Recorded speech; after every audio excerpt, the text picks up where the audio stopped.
Buenas noches. Eh, Hoy vengo a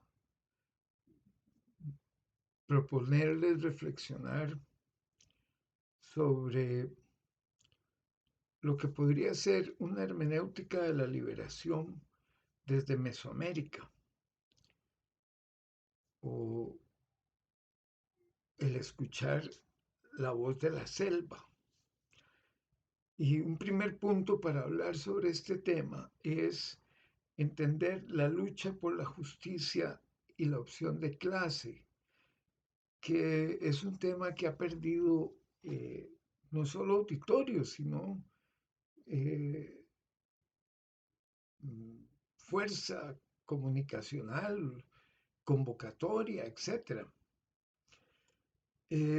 Tenemos que partir de que la teología de la liberación latinoamericana surge precisamente de la maravillosa realidad de asumir la revolución y la lucha por la justicia como espacios de revelación de Dios más allá de cualquier dogma o creencia.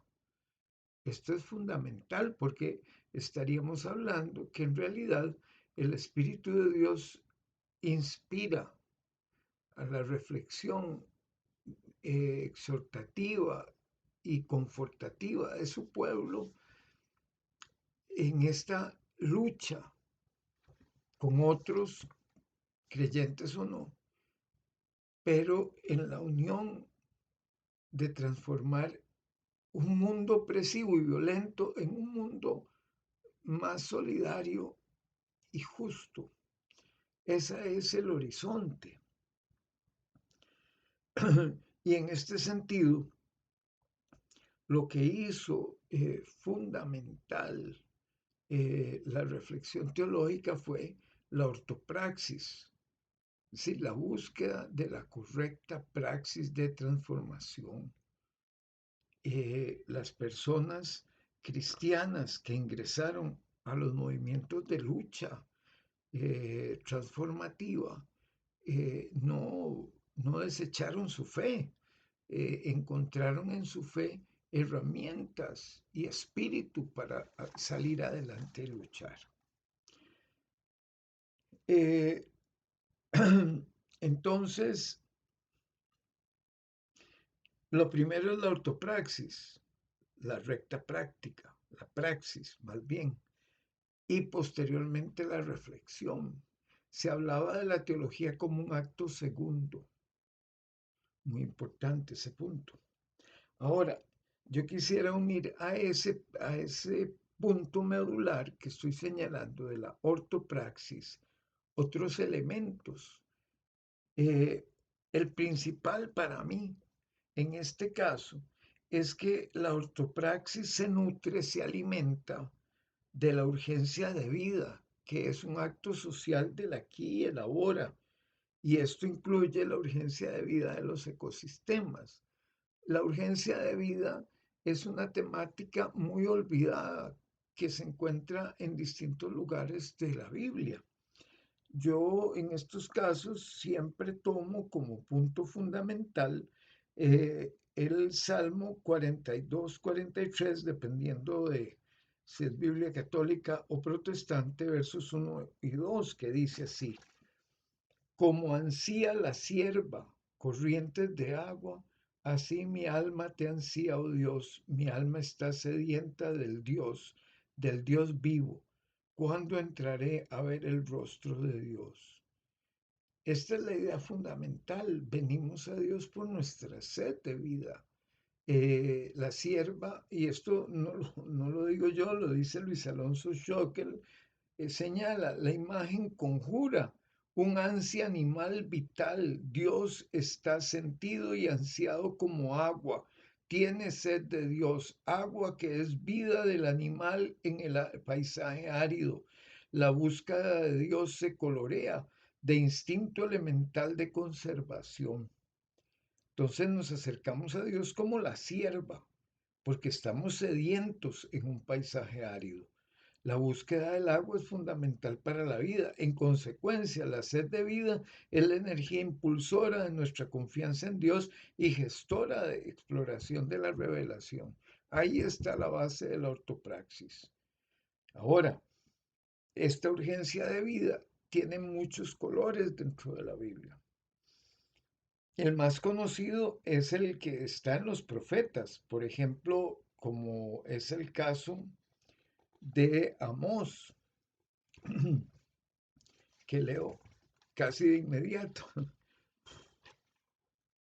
Amós 2 del 6 al 8. Así dice el Señor a Israel por 3 delitos y por el cuarto no le perdonaré, porque venden al inocente por dinero y al pobre por un par de sandalias. Revuelcan en el polvo al desvalido y tuercen el proceso del indigente. Padre e hijo juntos a una mujer profanando mi santo nombre. Se acuestan sobre ropas dejadas en fianza junto a cualquier altar. Beben vino de multas en el templo de su Dios. ¿Verdad? Y aquí es donde está el punto. Esto es así en un montón de textos del Antiguo Testamento, especialmente los profetas. Es la relación entre la protección del pobre, de la viuda, del huérfano, de estos sectores vulnerabilizados, donde se muestra si una persona o un grupo social está caminando el camino de Dios o no. No es si va al templo, no es si reza, no, no. Es la ortopraxis, es decir, ¿puedo yo ver a Dios en estas personas oprimidas o no? Si no lo puedo ver, estás en un problema. Pero si lo puedo ver, vas por el camino correcto de Dios. Esa es como la lógica que se da ahí. Ahora, en el Segundo Testamento, o sea, lo que nosotros decimos Nuevo Testamento, tenemos una serie de temas de la pobreza que ha sido muy difuminada, no solo por la exégesis, sino que en las traducciones esto ya no se ve. Entonces, esto reduce profundamente la incidencia real de este tema, de la pobreza, del cuidado de Dios por los pobres, huérfanos y viudas en el Nuevo Testamento. Basta con identificar en un texto tradicional de Pablo la clave de lectura. Vamos a ver, ¿es Pablo una persona con conciencia de clase? Bueno, ese es un lenguaje contemporáneo o moderno para vincularlo a un mundo donde no conoció las clases sociales, ni tenía conciencia de clase en el sentido marxista, ni nada por el estilo. Pero Pablo logró hacer una serie de aseveraciones que nos indican cuál era su posición en todo este tema. Dice así, Primera de Corintios 1 del 26 al 31. Miren pues el llamado suyo, hermanos. No son muchos sabios según la carne, no muchos poderosos, no muchos de buena familia, mas lo idiota del mundo escogió Dios para deshonrar a los sabios, y a lo débil del mundo escogió Dios para deshonrar a lo fuerte. Y a lo que es insignificante y a lo despreciable escogió Dios, a lo que no es para deshonrar a lo que es, para que no se jacte ninguna carne delante de Dios, mas procedentes de él ustedes son en Cristo Jesús, el que ha sido sabiduría nuestra de Dios, justicia y santificación y liberación, para que así como fue escrito, el que se jacte en el Señor se jacte. Aquí está cuál es la conciencia de Pablo y cuál es la diferencia entre la posición del Antiguo y el Nuevo Testamento. En el Antiguo Testamento, los profetas, que probablemente pertenecían a un sector social más acomodado, por lo menos estructuralmente más identificable, luchaban al ver cómo la alianza se rompía de parte de los sectores ricos de las ciudades para oprimir a los pobres. Cuando llegamos al Nuevo Testamento parece que todo este lenguaje se perdió. Entonces uno se pregunta, ¿por qué se perdió? No, no se perdió. Cambió de foco, cambió de perspectiva. Y aquí es lo que señala Pablo. El llamado de la iglesia de Corinto, que se puede traslapar a todas las iglesias paulinas, no es de esa clase, no es de la clase con poder o de una clase subalterna muy sólida. Es desde la porquería del mundo. Es el reverso, al revés. Ahora el Nuevo Testamento, especialmente las cartas paulinas, se leen desde la conciencia de quienes no son nada y a quienes Dios escogió para avergonzar a los que son. Lejos de una revisión espiritualista de este texto, debemos de pensar que Pablo aquí no está hablando de símbolos, está señalando clases sociales, estamentos sería mejor, como les llama Stegeman y Stegeman. Pero esos estamentos que no cuentan en la estructura social, que son abandonados y que apenas se contienen debido a la misericordia de los ricos, de los patrones ricos, que pueden dar algo de comida o algún tipo de trabajo o algo por el estilo, estos son ahora el punto de visión. Ya no son los profetas, no es este sector. Ahora son la nada social, desde donde Pablo, parte de ese grupo, está viendo al mundo. He ahí el punto medular de este tema. Entonces, Pablo resume los textos en torno a la liberación de los pobres en la Biblia hebrea. Dice, Dios escogió a estos, a la escoria de la tierra, para que avergüencen a los poderosos, los deshonre. Esa es la palabra que usa. Pablo entiende que el lugar social de las personas creyentes en Corinto es el de aquellos que son la nada social.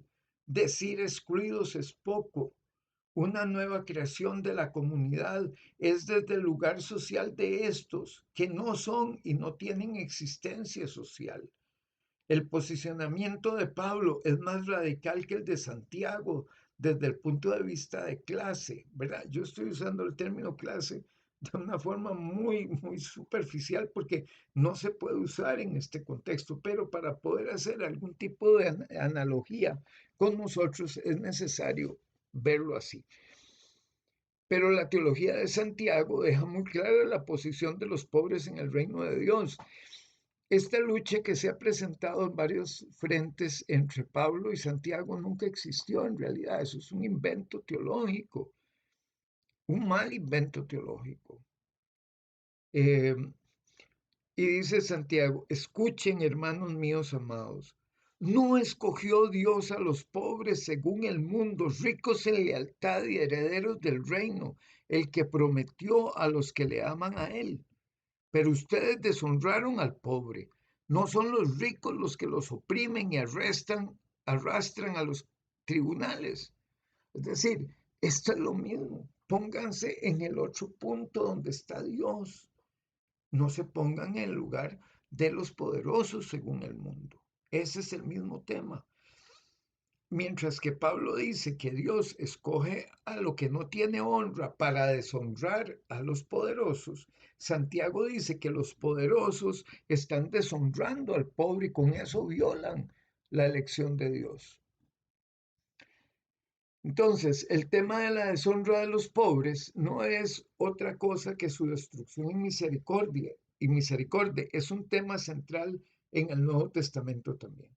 Como ha pasado con otros temas de singular importancia, este también es un tema olvidado, escondido o quizás secuestrado.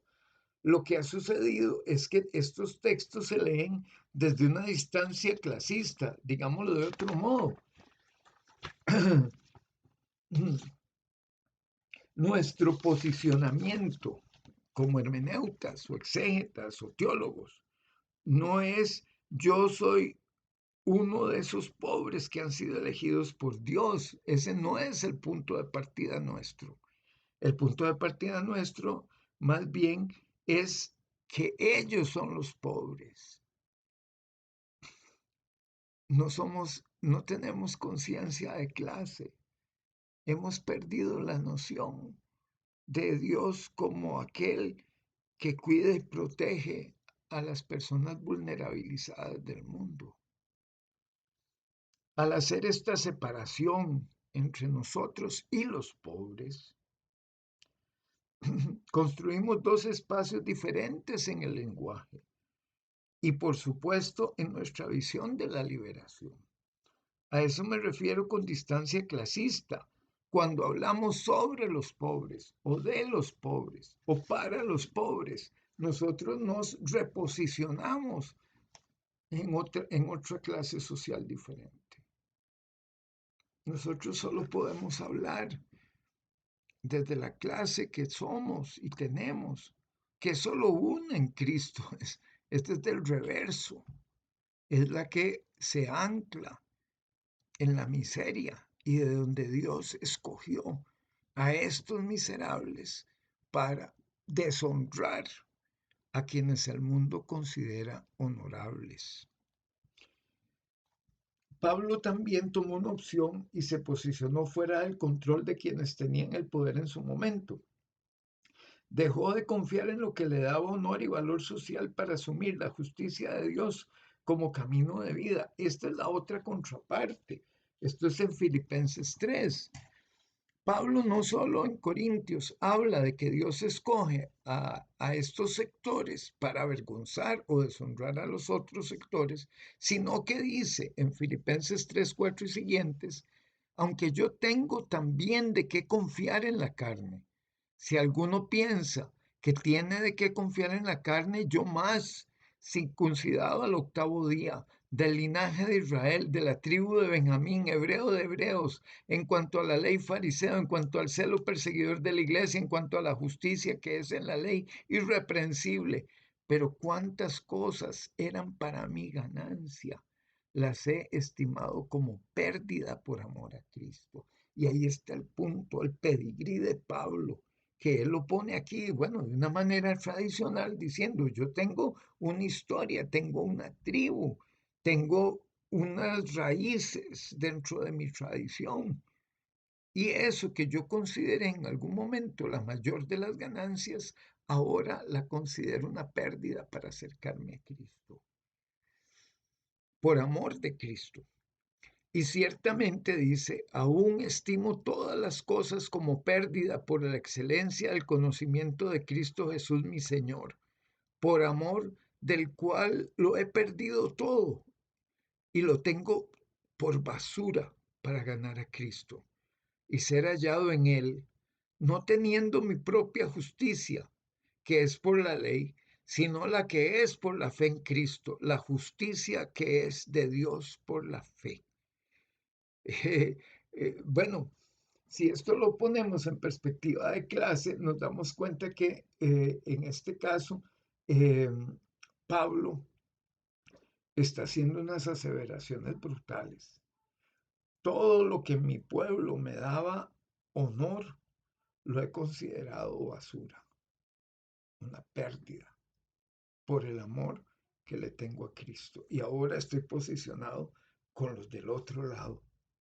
Mi vida se juega con los pobres de la tierra, como dice esa famosa canción basada en un poema de Martí.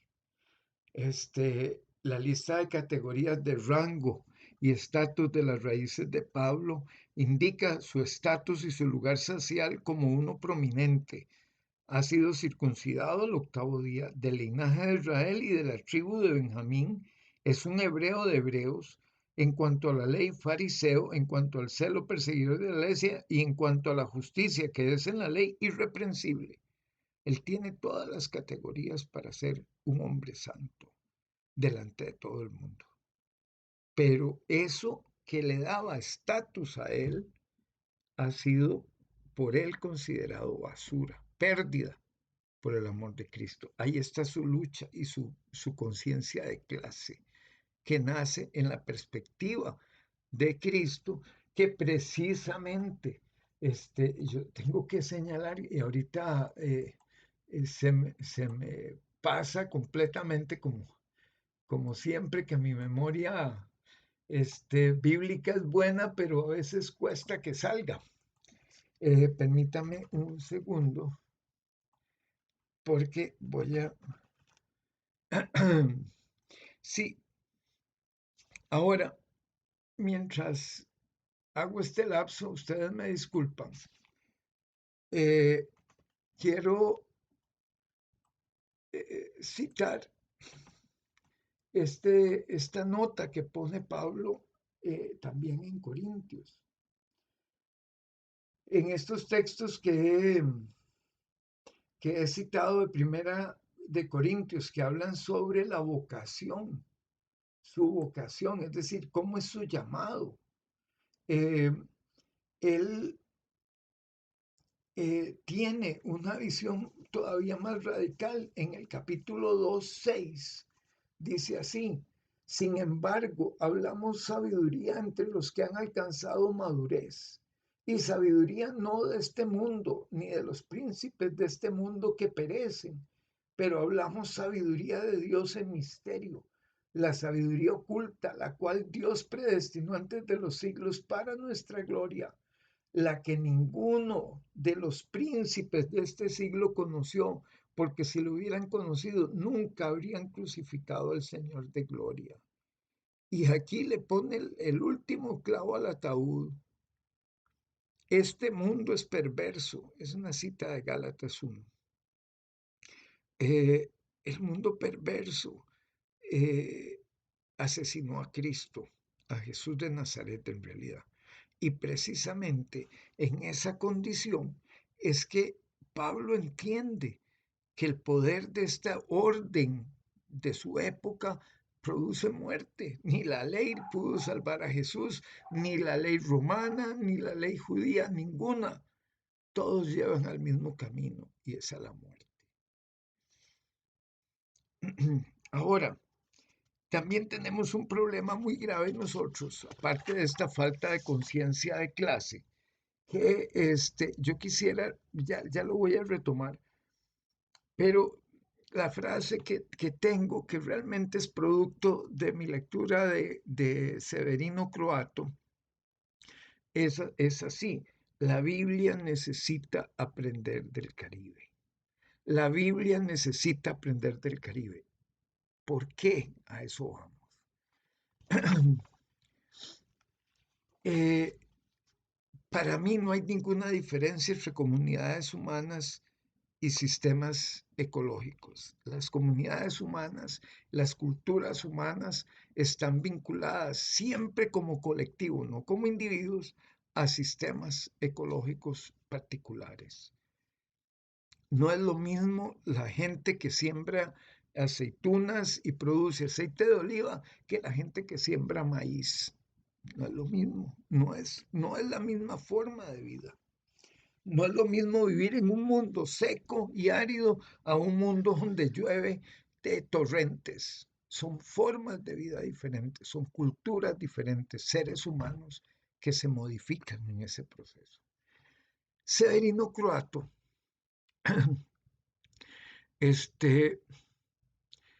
decía que desde el punto de vista de la ortopraxis, es decir, de la recta praxis de fe que transforma el mundo, que se entrega por el mundo, surge la urgencia de otra categoría diferente a la exégesis.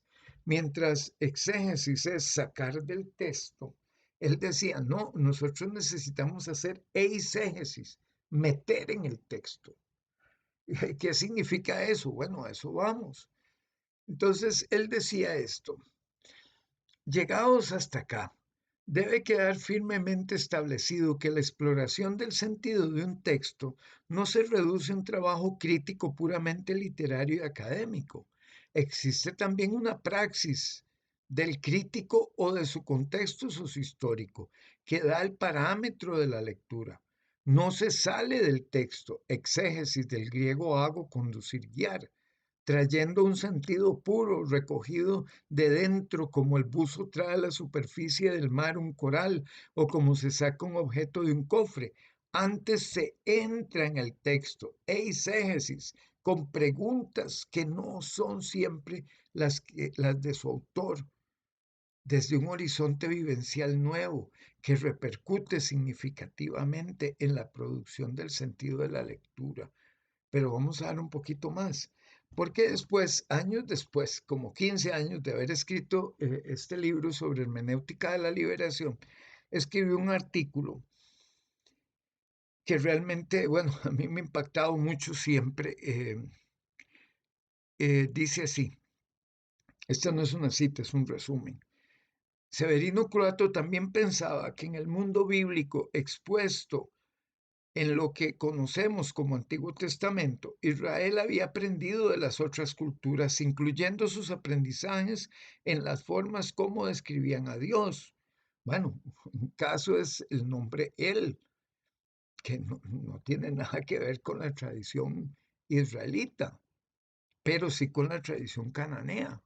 Y así es como se nombra a Dios, pero en plural, Elohim, en Génesis 1, capítulo 1 y en otros tantos textos.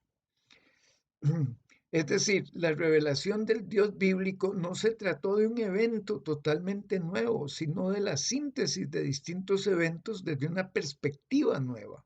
Reclama Croato que los conquistadores europeos no buscaron aprender nada de nuestras culturas autóctonas, por el contrario las destruyeron, mientras que en el legado bíblico quedó marcada la herencia de los pueblos ajenos a Israel. Esta herencia aparece ya digerida como propia en la Biblia hebrea. A esto Croato lo llama aprendizaje y quedó testimoniado, según él lo entiende, en los mismos escritos bíblicos canónicos. Esto es denso para pensarlo y muy importante. Las culturas originarias, mestizas y esclavizadas no fueron consideradas ni han sido consideradas instancias cognitivas legítimas. Esto significa que tampoco han sido legítimos los mundos en donde estos sistemas cognitivos desarrollaron y desarrollan la vida. Para efectos de una propuesta es necesario hablar de matrices ecológicas, aduciendo con este concepto que toda cultura humana es tal en interacción con el nicho ecológico en donde nace y se nutre. Problema grave, porque hoy nuestros nichos ecológicos están en las zonas francas. ¿De qué se nutren ahí? Bien, damos un paso más para el punto que para mí es medular. Pensemos en algunos datos. En el Israel actual hay una precipitación, es decir, llueve anualmente unos 481 milímetros. Pero en Costa Rica, esa misma variable, es decir, la lluvia en un año, no es de 481 milímetros, es de 2.900 milímetros. Y hay zonas en Mesoamérica que va, bueno, porque este es otro tema, yo dibujo Mesoamérica muy diferente a cómo se conceptualiza, pero no ando tan mal. En el artículo donde aparece este trabajo que estoy exponiendo ahorita, ahí están todos los datos necesarios. Mesoamérica para mí, y esto lo tomé del doctor Arnoldo Mora, eh, que me estimuló desde hace muchos años a pensar de esta forma. Este, eh, en realidad lo que tenemos es un mar interno, se llama Mar Caribe. Entonces, todas las costas que bañan el Mar Caribe, desde Venezuela hasta Yucatán, Cuba, Panamá, etcétera, todo eso forma esa Mesoamérica a la que yo hago referencia, o el mundo Caribe. Eh, las distancias son relativamente cortas si se ponen a pensar. Es una experiencia bellísima saber que hay un útero cultural tan grande y tan significativo en América, como hay otros, ¿verdad? No solo tenemos el Caribe, tenemos los Andes. Los Andes son tan imponentes y mucho más grandes que la cordillera del Tíbet, ¿verdad? Entonces, lo que estoy buscando yo aquí es presentar, o más bien déjenme devolverme un momentito, para indicar que toda la forma de producir comida, hasta las celebraciones, son diferentes en un mundo árido a un mundo tan lleno de vida como aquí. Costa Rica, las cifras varían, pero junto con Colombia somos los países más biodiversos del mundo. Es decir, Costa Rica es unas 20 veces más pequeña que Colombia y sin embargo nos turnamos el primer lugar. Eh, Eso es muy importante tenerlo en cuenta. La biodiversidad en Medio Oriente, en contraste con esto, la cantidad de frutas y raíces y especias que hay aquí en comparación con las de allá, es que son cosas que nosotros nos hemos dejado vender como si todo el mundo cultural impresionante estuviera allá. Esa es la visión española, que nos ha saturado de que las especias y todo lo rico y lo elaborado venía de Oriente. Nosotros no necesitamos a Oriente, menos a Occidente, pero bueno. Entonces, aquí es el Edén. Abundante comida, abundante agua, mucha cacería, muchos materiales para construir. En el trópico húmedo, la abundancia es lo que prima. En Medio Oriente lo que prima es la escasez de lo árido. Ya con solo eso, tomando en consideración esas dos maneras de existir, nosotros diríamos que para estas culturas nuestras es imposible entender lo que dice la Biblia. De ahí, a menos de que ustedes me digan que pueden entender el desierto. ¿Cómo entienden ustedes el desierto?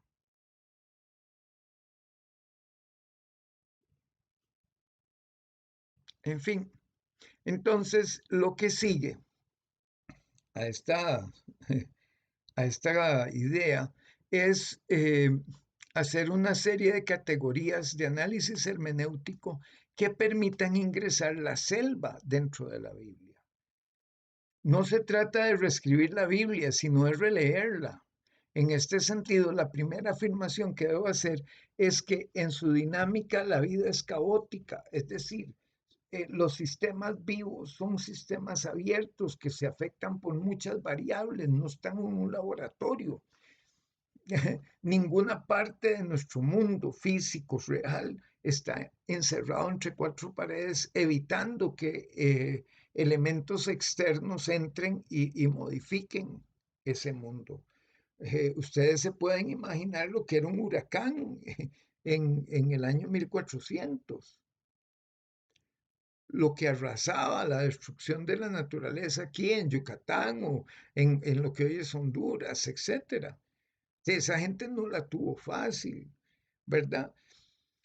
Entonces, el concepto de caos no es desorden, es el problema de estadística, en realidad, de cuánto se puede afectar un sistema que está abierto a la infinita cantidad de variables que tiene el mundo real.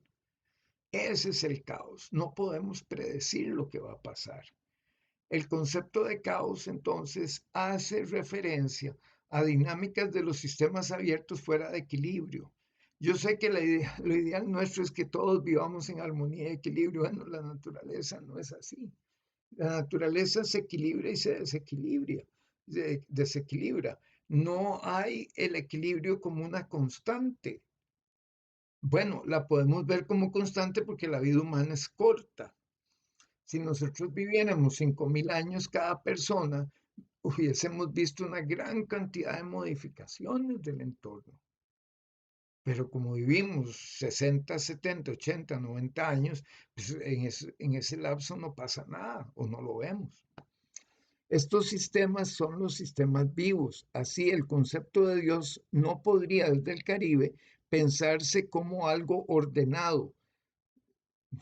Si asumimos como definición de Dios que Dios es vida, decir Dios es fundamentalmente hablar de la dimensión caótica de la vida, de su voluptuosidad y convocatoria y de su entramado de interacciones. Pero no es lo caótico a lo que uno desea hacer referencia como base de un lenguaje teológico o hermenéutico desde el Caribe, más si este lenguaje procura pensar hacer en torno a la ecopraxis humana. Partamos de una afirmación puramente operativa. El pensar hacer humano nace del entorno ecosocial en donde se habita y se convive. Digamos que en el lenguaje de una cultura o de varias, el mundo en torno está contenido orgánicamente.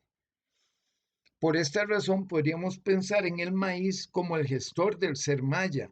Se es maya con las costumbres y lengua matriz y sus derivados, pero se es maya por la relación orgánica entre las culturas contenidas en ese término maya y su mundo. El maíz es constitutivo de lo maya. Podemos afirmar, sin lugar a dudas, que los mayas y una gran cantidad de culturas nuestras autóctonas son hijos e hijas del maíz. Pero son hijos e hijas del maíz que también lo parieron. Entonces, ese es el ciclo vital. Hablar del maíz es pertinente, significativo y teológicamente deseable, no del trigo. Eso viene de otro mundo, aún y cuando comamos tanto pan como lo hacemos. El núcleo teológico es la tortilla, el maíz es el trabajo, la tortilla el disfrute. Para formular estas categorías hermenéuticas fue necesario posicionarse en un lugar geográfico concreto. Ese lugar para mí es el Parque Braulio Carrillo. El parque está ubicado en la cordillera volcánica central entre el volcán Barba y el volcán Irazú y tiene unas 50.000 hectáreas. El parque es riquísimo en vegetación y fauna. Es un lugar de protección para especies en peligro y para especies que necesitan nichos ecológicos con características muy complejas. Es también un reservorio de agua para la gran área metropolitana. Entonces, analizando algo que se pudiera incluir en la Biblia, que de alguna manera, por algún encantamiento, fuese algo bíblico, ¿verdad? Eh, yo elaboré 3 categorías y son 3 metáforas más que categorías. Una la titulé La maraña del matorral o la espesura de la selva, que es una categoría espacial. Perdón, la otra es la simbiosis, que es una categoría relacional. Y la otra es la putrefacción, que es una categoría temporal productiva. Lo que en términos humanos sería un hacinamiento brutal, esto es la maraña del matorral o la espesura de la selva, ¿verdad? Que realmente si ustedes cruzan el Surquí, a un par de kilómetros de haberlo cruzado, ustedes se van a topar con una vista que está protegida por una valla enorme de matas que están entrelazadas entre sí. Y en esas matas que conviven unas con otras, hay millones de otras vidas que están ahí, insectos, reptiles, etc. Entonces, lo que en términos humanos sería un hacinamiento brutal, en la selva es una forma de existir, una comunidad en donde todo cabe y tiene su lugar. Las diferentes formas de vida conviven y crean condiciones para aumentar las posibilidades de la vida en su conjunto. La selva, en este sentido, muestra que nada es desechable. Cuando un elemento se pierde por alguna razón, hace que la totalidad del sistema se modifique para que la vida en su conjunto prevalezca. La densidad de relaciones crea un hábitat que se abre a cada vez más especies y éstas se van transformando para lograr la convivencia. Hablamos de un espacio en donde se dan las condiciones para que convivan millones de organismos con una buena efectividad. Claro que hay tensión, hay muerte, pero no se trata de hacer una analogía. Lo que funciona en la naturaleza, en su bendición de amoralidad, no funciona en los espacios humanos surgidos por la ética. La categoría de la maraña no es analógica, sino un camino que exige síntesis y compromisos ético-comunitarios, pero existe y funciona. No es el orden lo que salva, es el amontonamiento lo que permite la vida abundante, no el orden de la ley, sino la posibilidad de la convivialidad. En cuanto a la simbiosis, que es una categoría relacional, para entender la maraña y su efectividad, dice, se necesita pensar en la simbiosis. La simbiosis es una forma de relación en donde las partes cooperan a partir de las necesidades de cada una en aras de sobrevivir y al fin de cuentas de vivir. Esta forma de relacionamiento no promueve la acumulación, promueve el cultivo de la vida. Cuando en estas relaciones una de las partes por cualquier razón no puede vivir, todo el sistema cambia. Es importante resaltar el objetivo común de los sistemas vivos, seguir viviendo. Esto modifica profundamente nuestra concepción de economía. En cuanto, de nuevo, lo que funciona en la naturaleza requiere un ejercicio ético en la comunidad humana. La simbiosis, en este sentido general que señalo, no es humana, pero a la vez es viable y requiere de consenso para poder desarrollarse socialmente. Esta forma de interacción de la naturaleza se asemeja al modelo del cuerpo de Cristo con los dones espirituales, de los frutos del Espíritu, de las acciones cooperantes, de las personas que en Cristo aprenden el arte social del amor y la solidaridad. Y la tercera, que es la más complicadilla, porque, bueno, hablar de putrefacción no es algo bonito, es la putrefacción, que es una categoría temporal productiva. Esta es la cuestión crucial. La vida surge de la muerte. La maraña muere y se descompone entre la humedad y el calor, así como por el volumen de insectos que comen y defecan. En la selva uno no toca el suelo al caminar, sino pisa sobre la capa de putrefacción que lo cubre. La vida en este sentido depende de aquello que se desecha. Allí en el desecho están los nutrientes que generan las posibilidades de que la maraña siga viva y que la simbiosis se desarrolle. Por eso, hablar del suelo es hablar de la putrefacción que lo alimenta para que éste a su vez alimente la vida. Nada se pierde, todo va en beneficio de todos los elementos. Esta es la sustancia del Evangelio mismo, el cuerpo crucificado de Jesús y la resurrección del Hijo de Dios. Una muerte que engendra vida, solo que desde América Latina una sola muerte fue suficiente. No se requieren más muertes, no más asesinatos, encarcelamientos, torturas ni desapariciones forzadas.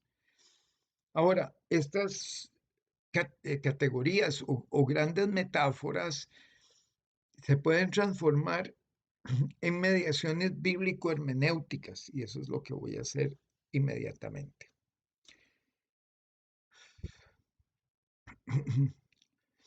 Entonces, para proceder a ingresar a la Biblia con estas categorías, necesitamos realizar un ejercicio de preguntas que vinculen las metáforas contenidas en ellas con las contenidas en la Biblia. Pensemos que la categoría de la maraña del matorral se puede vincular con la pertenencia o no al grupo de Jesús específico y al lugar social.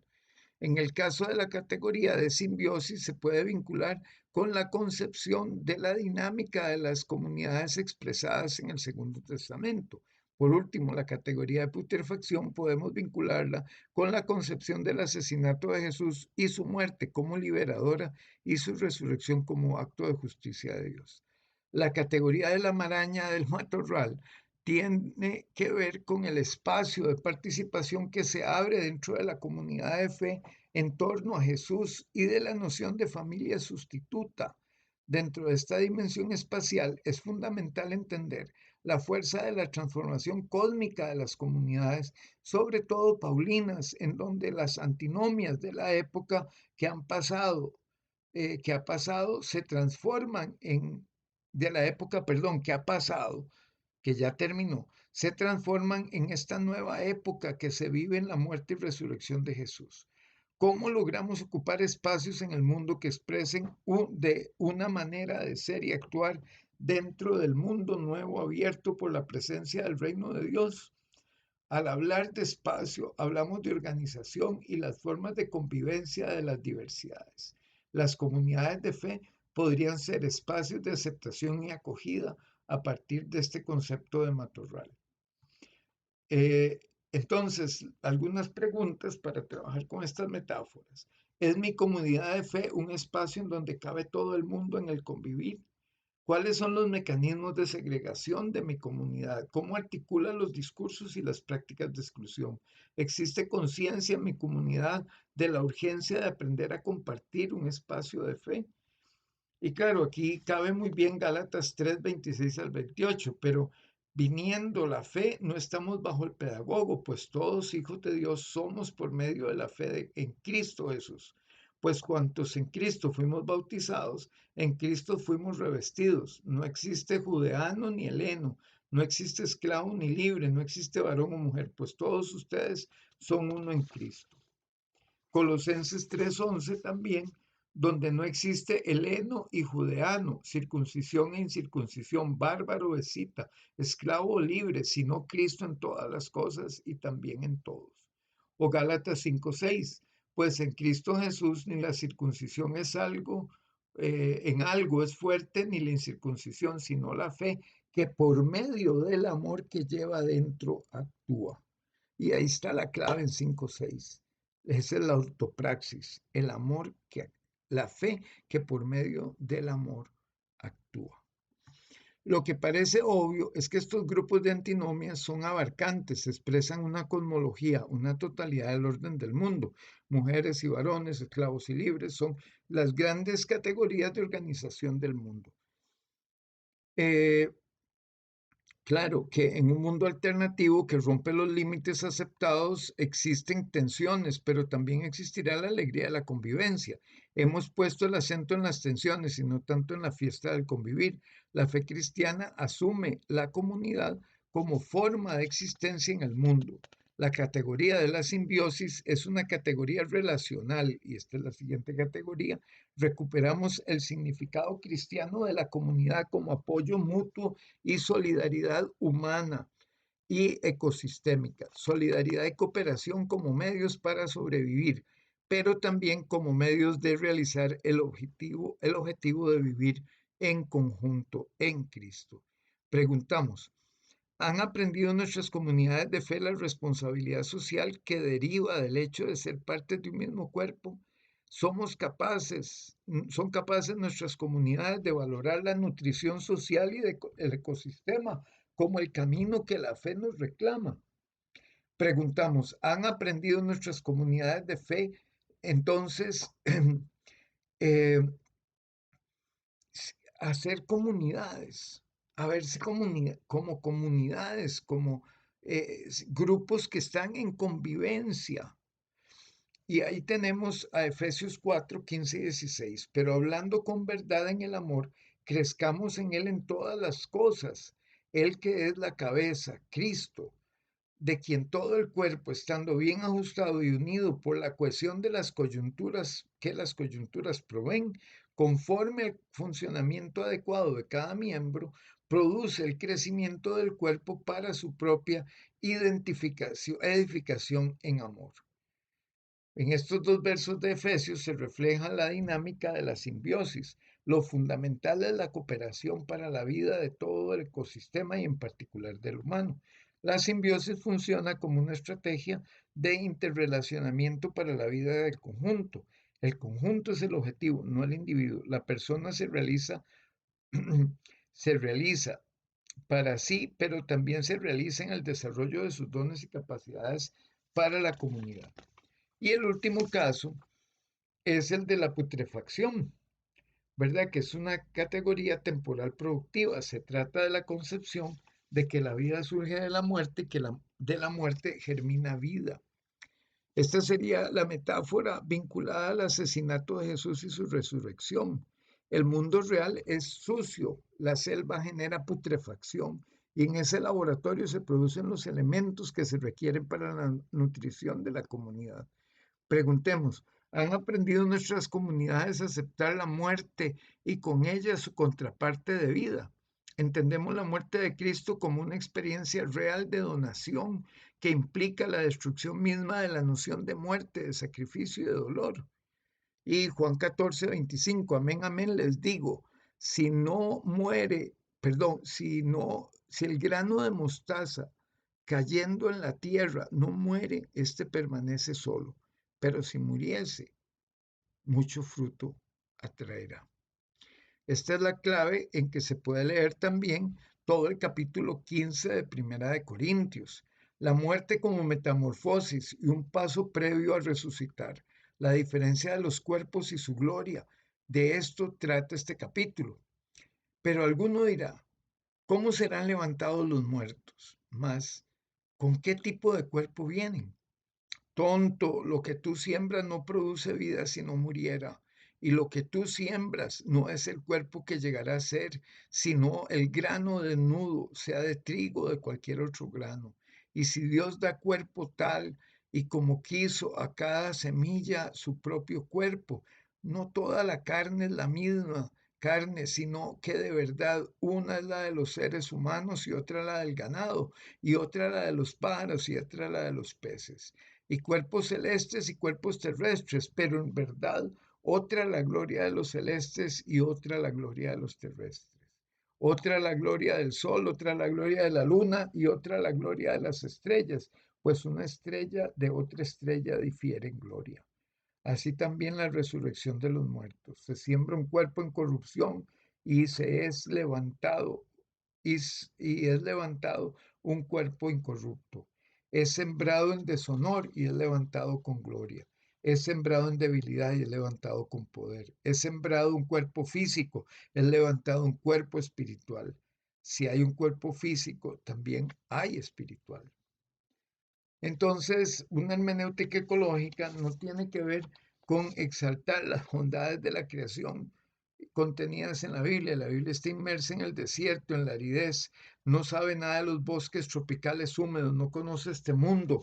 Lo que sugiero es que incluyamos nuestras formas de vida en la Biblia y que al hacerlo aceptemos la necesidad de aprender de nuestros ecosistemas y cómo lograron sobrevivir con su riqueza de vida. Así que la pregunta que prevalece es, ¿con nuestras prácticas espirituales y sociales nutren o cómo nuestras prácticas espirituales y sociales nutren los ecosistemas en donde habitamos? Cómo nuestras prácticas promueven la vida de los ecosistemas y de las comunidades? Eh, Pensar la Biblia desde el Caribe no es referirnos al Caribe con sus bondades, es tomar todo este mundo lleno de selvas e incluirlo de alguna manera en la Biblia, aprender de la experiencia de nuestros ecosistemas, nuestras tradiciones y comunidades, para desde allí conversar con las comunidades y los mundos bíblicos. Bueno, esta es una ponencia que debía dar hace unos días, pero que por distintas razones no pude hacer, sobre todo por problemas técnicos. Y aunque parezca mentira, esta computadora que ha sido mi mano derecha por 4 años, ese día a las 8 de la mañana se congeló y no fue posible volverla a habilitar. Así que agradezco mucho su atención.